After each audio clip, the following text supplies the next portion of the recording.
Hello, everybody. Welcome to Torah Life Ministries. I have a question today I want to answer and reply to. I believe it's an important question, and I think many people need to comprehend this. I think men and women need to hear this. And before some of you get offended or defensive about this, please hear out the whole question and the whole video. I am not picking on men or women here. I'm just explaining the way things are, whether you want to hear it or not. Unfortunately, I understand this topic very well because I learned the hard way, because I made mistakes. You know, for those of you out there that are listening right now and have a perfect marriage, a wonderful marriage, and you've never experienced a marriage that wasn't perfect, for those of you that have had broken relationships in the past versus some of you that married your high school sweetheart and never had any issues, there's a big difference here. And the majority of us in today's world have had negative experiences when it comes to relationships. And I want to help people from a biblical standpoint and from a sensible standpoint avoid those situations. But what if we've made those mistakes when we're in those situations is another question. So let me get to the question here today. And I think this is an extremely important topic to address. And many ministries and people don't want to touch these type of topics, but they need to be spoken about. And I know many of you are turned off and upset by these comments and these topics, but they need to be heard. The question says, Paul, I have a video subject you should cover. It's on marriage and dating and how women usually only want men, or vice versa, for security. And then how they use men to help pay bills and then never even show them love or only talk about them maybe on their anniversaries or something. But women of Yahweh would never do such a thing. Maybe a comparison of how biblical men treat their husbands, vice versa, versus the Jezebel Babylonian woman. So that was the question. And this is a touchy question. It's a question people won't want to go near or look at. And here's the thing, and here's the problem. And this isn't picking on men or women, but here's the issue we have today. Many people make a bad choice when they get married, or they're not following the biblical ideas, or at least listening to the Rahadak Kodesh of the Holy Spirit when they're searching for a partner. Not because they don't want to, it's just because in today's world, most people are not trained to follow the Holy Spirit. They're trained to follow their flesh and worldly desires. And also, most people today are trained in opposite the way they should act. Now, before a man who seems, I don't necessarily want to say bitter, but seems, maybe, I don't know the person's history who wrote this, but maybe they got themselves in a situation that they didn't end up with the ideal woman. Seems they want people to understand this topic. They want people to know. And I don't put the fault on men or women in situations like this. But I do put the fault on society and parents, and not to make excuses. We've gotten ourselves in a situation where, people are very misguided in today's world. And we live in a culture today that doesn't understand the order of Scripture.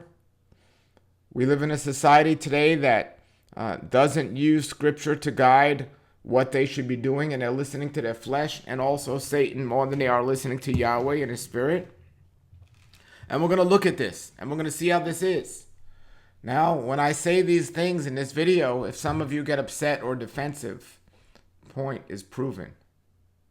Nothing I am saying here today is not a scriptural principle or scriptural concept, but because whatever reason it is, whether you're a man that's been negatively affected in a way by your wife or relationships in the past, or you're a woman who has been negatively affected by a relationship with a man in the past, you're going to have an issue with the things I'm saying.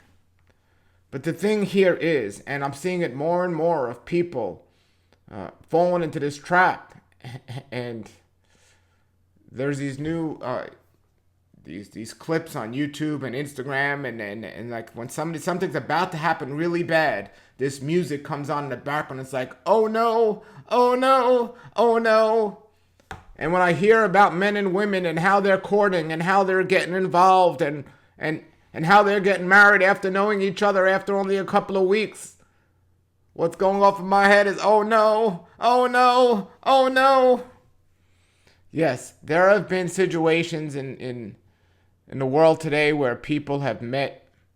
Maybe it was an arranged marriage, or maybe they just met and they got married a couple of weeks later, and it has worked.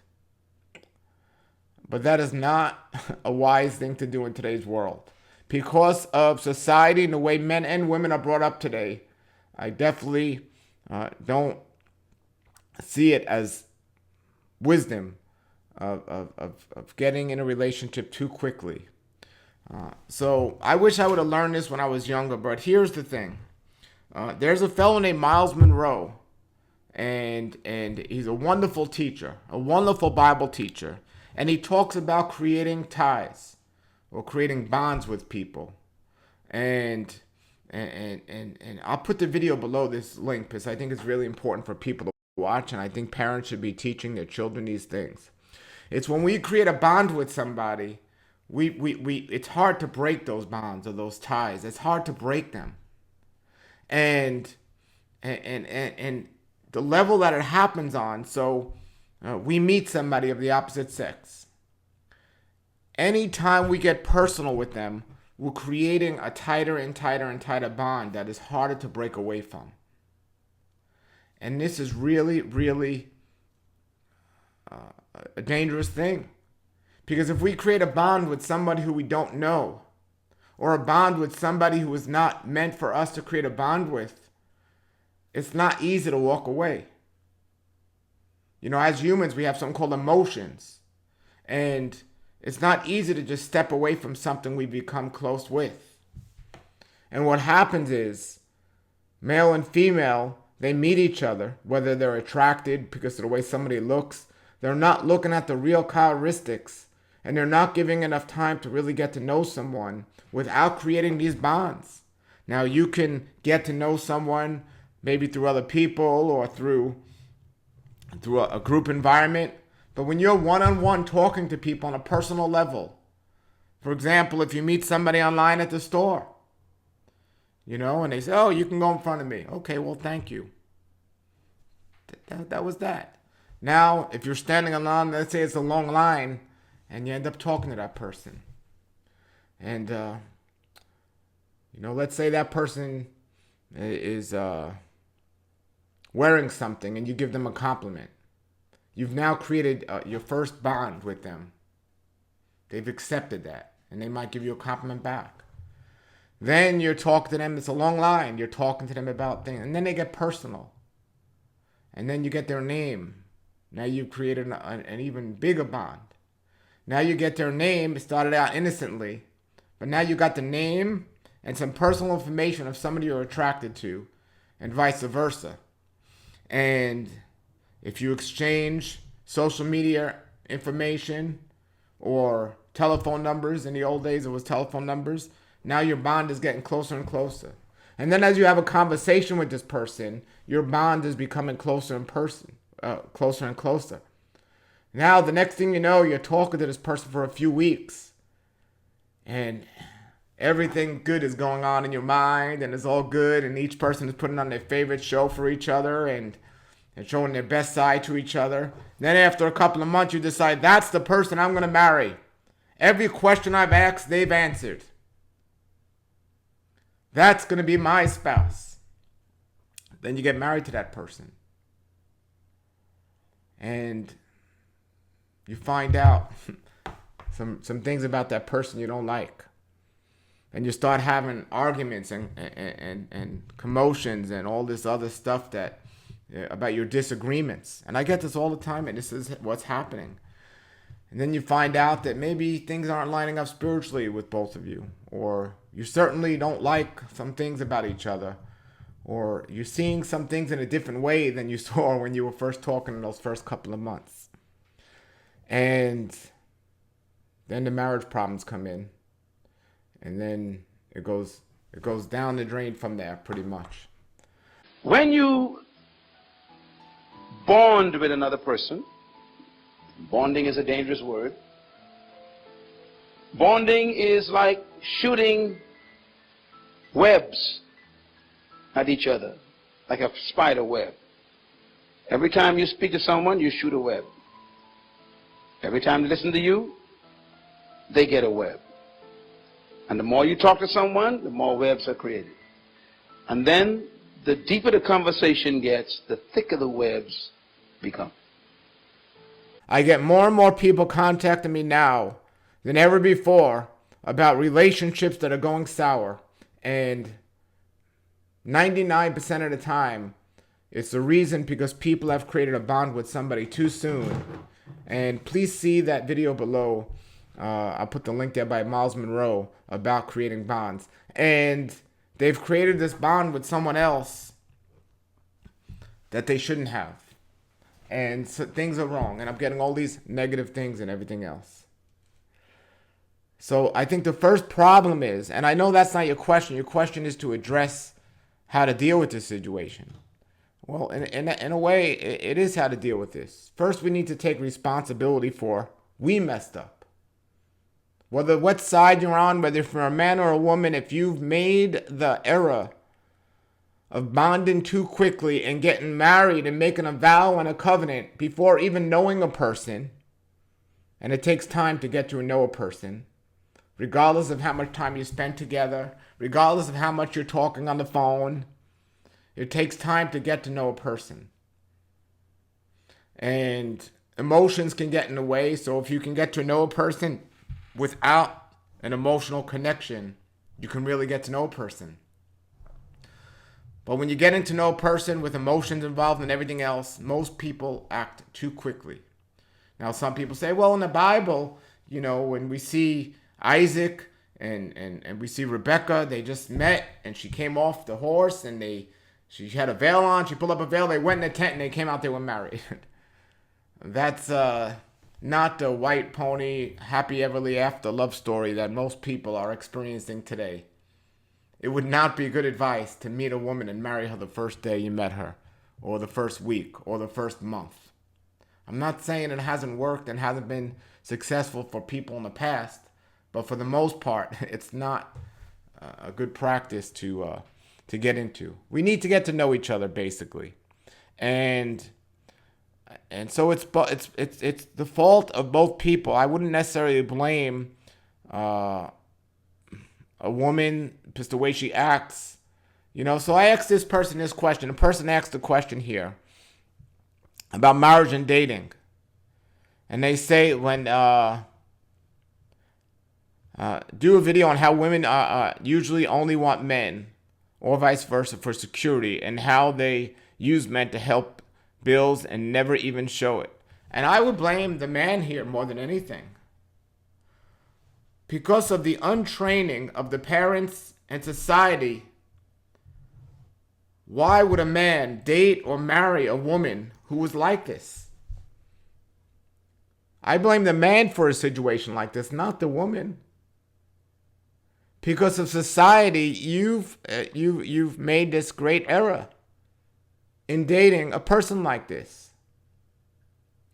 And this is a big problem. And this is what people don't want to admit. And many men fall into this category. They end up with a woman who, let's say, was not to their agreement or liking. Well, you're the one that made that commitment and that vow. But I don't blame you necessarily, men, because it's the way society is today, where we're not told to look for certain things.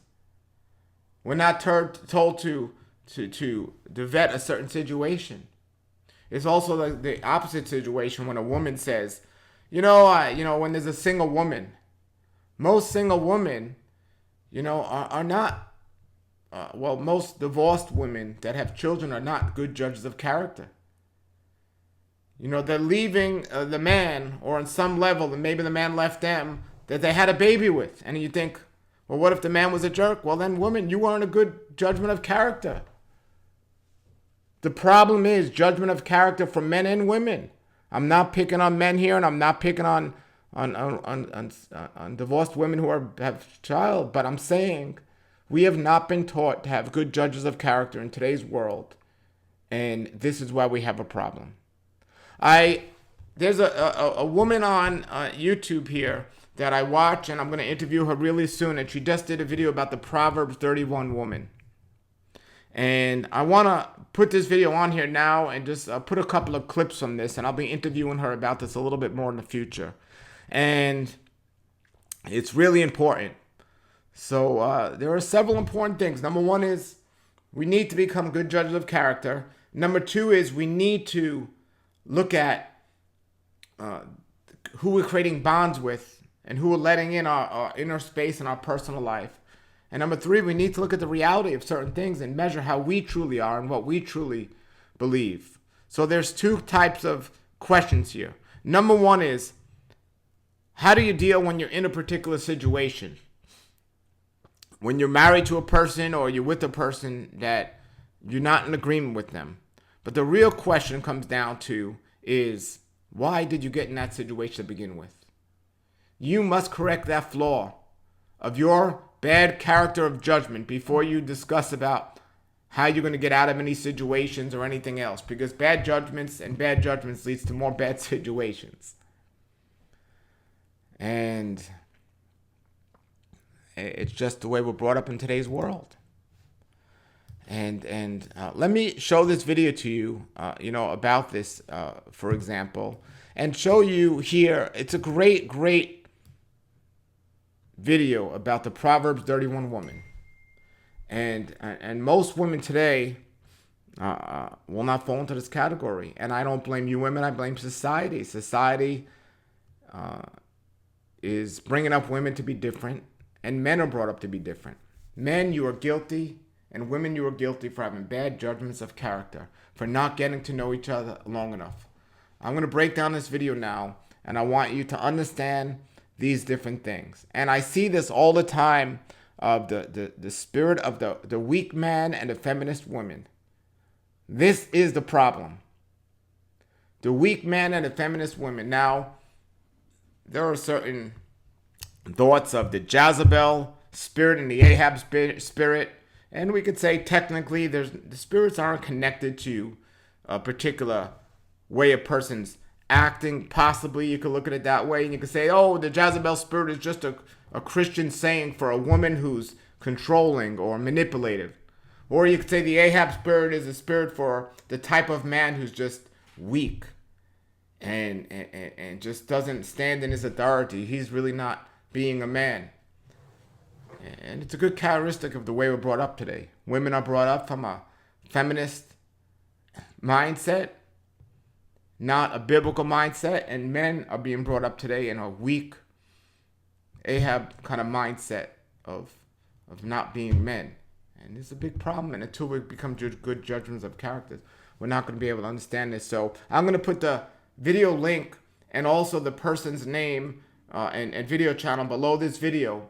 But she has an excellent channel, and hear what she has to say right now about women and how they're brought up in today's world, and the Proverbs 31 woman. And then also, and I'm going to interview her soon on the show. And then also, I'm going to come back and talk to you about what it means to be, of the right character for men and women. So here we go. Hi, my name's Lori Alexander, and there's a huge lie going around in our culture these days. Women will tell me that they want their daughters to be educated, and what that means is they want them to go to a humanist and feminist institution so that they can come out a humanist and a feminist with a huge amount of debt. And that's not what educated means, women. Stop believing the lies. Your daughters do not need to go to college. Most daughters are being raised on screen time, TVs, being bored, gossiping on the phone, dawdling their days away, not growing in wisdom and knowledge, not growing in learning how to run a home smoothly and how to account and clean a home and cook and bake your own bread and sew your own clothes, and so many things that will come in so handy if our economy crashes, which it definitely absolutely can. All of these are something that are worth teaching your daughters, women, not preparing them for college so they can have a career and be graduate being a feminist and a humanist with a lot of debt, which keeps them in bondage to their career for the rest of their lives. Young women are always asking me what they can do if they don't go to college. Learn to be a Proverbs 31 woman so that when the right guy comes along, he won't marry a career woman who has a ton of debt, who won't be able to be home to raise his children. He'll raise a woman who works hard and knows how to run a home incredibly efficient and can save a ton of money by cooking from scratch, baking her own bread, sewing her own clothes, being able to mend and refurnish furniture. All of these qualities and characteristics are amazingly beneficial and will save so much money. This woman will be able to live frugally and simply within her husband's income because she has learned to do that. She doesn't need the newest and the greatest, and when things break, she can fix them. And she doesn't need to have the latest fashions and all the jewelry and decorations. She can do that with what's in her income and through her own ingenuity. So, women, this is the true Proverbs 31 woman. A woman who has an excellent YouTube channel, again, I'll post below the video, gives some great advice. She's not coming against college as much as she's coming against parents that believe the only way their daughter could be successful is if they go to an institution like college. And the point is, a Proverbs 31 woman doesn't have to have a college education to be a Proverbs 31 woman, or an educated woman, which was the exact point of the video. And it's true.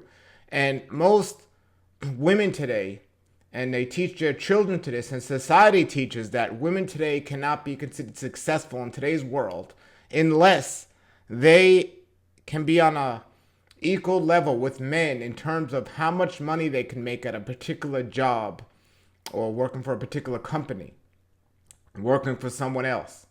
And the Bible does not equate how much money a woman makes from a company with how successful they are. The characteristics of a woman, or Proverbs 31 woman, can care less about a woman's college education or how much money they make working for an institution. But there are other things that are good characteristics of a biblical Proverbs 31 women. And in this video, they discuss some of these things. But what I want to do is I want to go to something that I have found here. And I'm going to be interviewing that lady from that interview. And I'll put a copy of the full link below the video because it was excellent.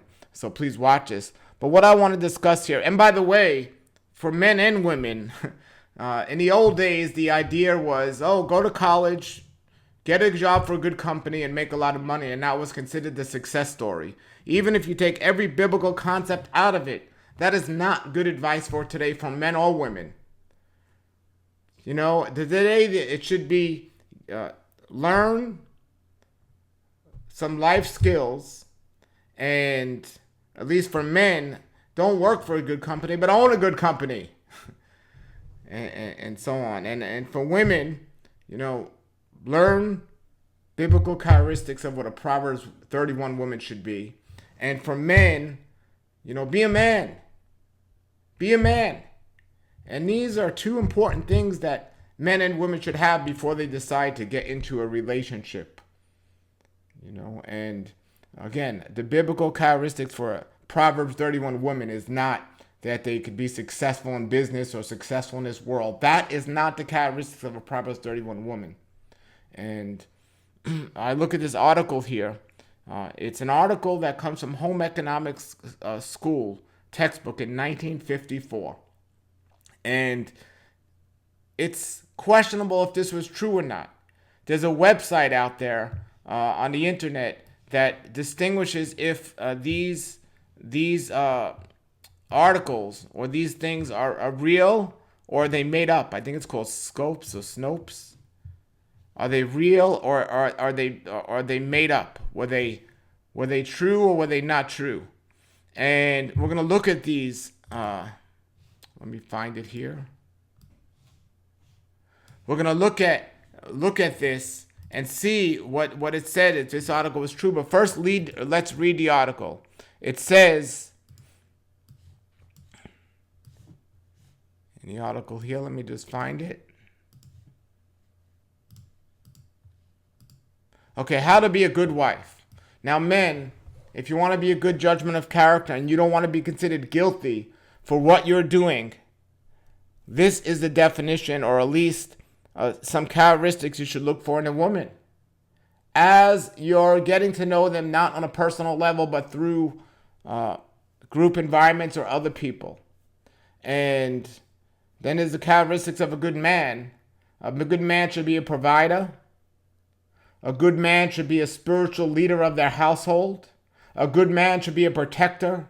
And a good man should be willing, in a loving and gentle way, be willing to give up his life for his wife. These are characteristics of a good man. And ladies, if there's not a man that you know that would be willing to do that, and you can't figure that out in 1 month or 1 week, before you decide to spend the rest of your life with a particular man, and then you marry a man after 1 month, and you find out that he doesn't have those characteristics, don't blame him for your misjudgment and deciding, well, you know, I married a man who's not willing to fill these manly characteristics. As for a good woman, it says, and here's how you know that what kind of spirit is out there today, and what kind of thinking that people are brought up with. How to be a good wife from Home Economics High School textbook, 1954. Have dinner ready, plan ahead, even the night before, to have a delicious meal on the table. This is a way of letting him know that you have been thinking about him and are concerned about his needs. Most men are hungry when they come home, and the prospect of a good meal is part of the warm welcome needed. Another thing, prepare yourself. Take 15 minutes to rest so that you'll be refreshed when he arrives. Touch up your tidiness. Put on, if you're wearing makeup for your husband and not for the world, touch it up. Put on a ribbon in your hair and make a fresh and be fresh looking. He has just been with a lot of work-weary people. Be a little happy and a little bit more interesting. His boring day may need a lift. Clear away the clutter. Make one last trip through the main part of the house home just before your husband arrives. And gather the school books, the toys, and the paper. Then run the dust cloth over the tables. Your husband will feel he has reached a haven of rest and order, and it will give you a lift too. Prepare the children. Take a few minutes to wash their hands and their faces and comb their hair, and if necessary, change their clothes. Minimize the noise in the house. At his arrival, eliminate all the noise in the house. And some don't greet him with the problems and complaints. Don't complain of he's late for dinner. You know, and these things. Make his situation comfortable. Listen to him. And try to make your home a place of peace and order where your husband can renew himself in body and spirit. Now, some people say, oh, that was fabricated. That was made up, and that's just how men want to be treated by men, but not the reality of how they should be treated. And this site called Snoop says, you know, even though if those things are made up and that really wasn't from 1957, you still must try to accept him at face value. Don't try to change him. You should still admire the many things about him. You should still recognize his superior strength and ability. Take care of the house that he comes home to. Work for inner happiness and seek to understand his rules. And revere your husband and honor his right to rule and you and your children. So these are things about this, and I'm going to put this note below the video as well of this. So, in closing, in answer to the question that I received about this, and the question again being, let me get to the question. I have a video several years cover on marriage and dating, and how women usually only want men, or vice versa, for security, and then how the men to help pay bills, and they never even should show them love. I'm convinced if people approached marriage and dating the correct way, they would not get into a situation like this. Men can be deceiving and women can be deceiving, and there are situations that can be deceiving. But a good hard look at these situations, people aren't going to be deceived. And so there's two parts. There's two parts of this. One part is, well, what do we do if we didn't know this back then and we were in a messed up situation and we got ourselves in a situation that we shouldn't have been in? How can we rectify the situation? And if you're so interested, I'll make a part 2 to this video discussing that. But part 1, from a biblical standpoint, using biblical wisdom, using biblical ideals, not the model of, Isaac met Rebekah and they were married. No, using true biblical ideals of discernment, we would make better choices with the people we create bonds with. Please, please, please understand this. I'm trying my best to help you. And I'm not trying to say that, I'm smarter than you are, or I know more than you know. I'm saying I lived a long time and I lived through many of these situations. I've made many of these errors myself, and I see people all around making these errors. And, I do have a certain discernment when it comes to relationships. And ever since I announced that I ended up getting a divorce, I have a lot of people coming to me feeling comfortable with me talking about their situations, men and women, and the situations they got them in. And one thing I can surely tell you I know is real and true is many of the patterns of how people got in these relationships to begin with were not following smart concepts of getting to know a person, truly getting to know a person, and taking time for that, and measuring up their qualities according to Scripture. I see, and I know spiritual warfare is real, and I see the way men and women are brought up today, men with the Ahab spirit, women with the Jezebel spirit type of idea of women being manipulative and deceptive, and men being weak and unwise. And I see a combination of these two things, the enemy just having his way with people today. Now, the real question comes is, okay, you've identified this. Many of us are in this situation. Now, what do? We've clearly gotten in a relationship we shouldn't be in. We're with people that biblically aren't following the roles that they should be followed. And it looks like they're not going to change. Well, then what do we do about it? If you want me to do part 2 to this video to discuss how to handle these situations, put below the video, and if enough people care to know that, I will. But if you don't want to hear any more, I won't say anymore. But this is it. And I pray that you would understand this more. And as hard as it is, if anyone's made these mistakes already and they're engaged or courting, and you haven't given it enough time, or you really don't truly know a person, I think you should slow things down. And if you've already or if you're looking for a spouse, I think you should take these things in consideration wisely before you move forward. And to question a man or a woman's spirit. Do they have the Ahab characteristics of being weak, or do they have the Jezebel characteristics of just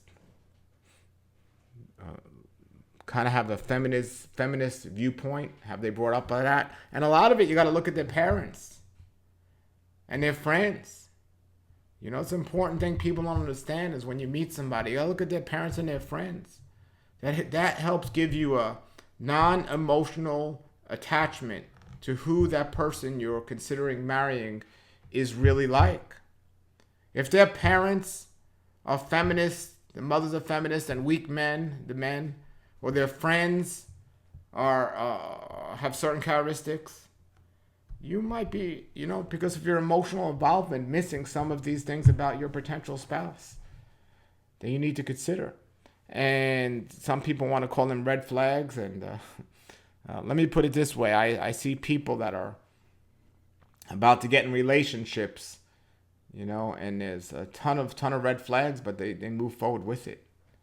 And that's not a good thing.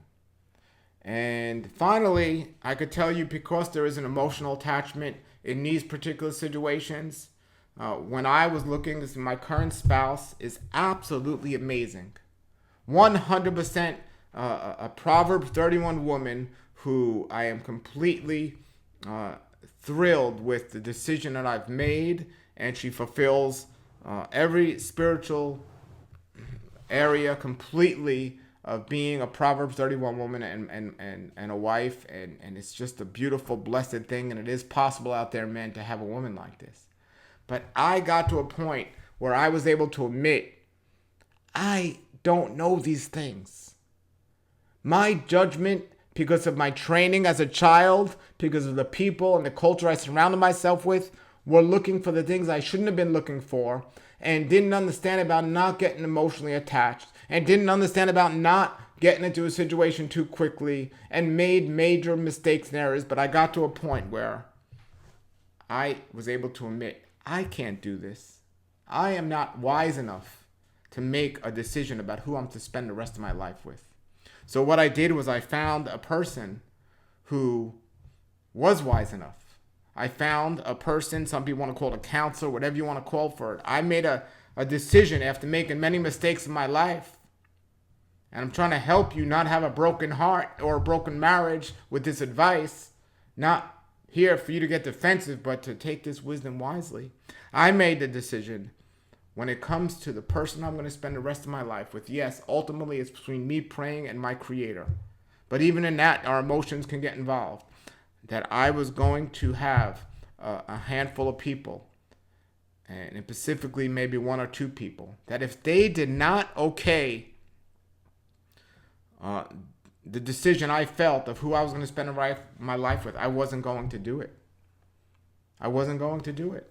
I needed to present to them this person and the facts of the situation, and I needed their blessing before I move forward with this. And I think every man and woman should have a person like this in their life, not a friend who's has the Ahab or Jezebel spirit characteristics, but a wise person who will tell you no, and who doesn't mind hurting your feelings, and who'll go up against what you're thinking if you don't believe it in their lives.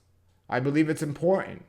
And this person may be a friend and could be a friend, but a true friend isn't going to tell you the truth to make you lies to make you feel good. He'll tell you the truth even if it destroys you. And we all need a person like that in our lives. So I had that person, and praise Yah that there are people out there that can help one another. And I pray this video will bring you some discernment, whether you're a mother and father raising children, that we start teaching the right way, teaching them what a true Proverbs 30 woman is like. Remember, watch that lady's video and all her other videos down below. Not create these bonds with other people. Remember, watch that videos by Myles, Munroe below, and so on. Now, if we've already made these mistakes, see part 2 of the video about what to do in that situation. Until then, everybody, I pray this blessed you. Have a blessed day, and shalom, shalom. I found the answer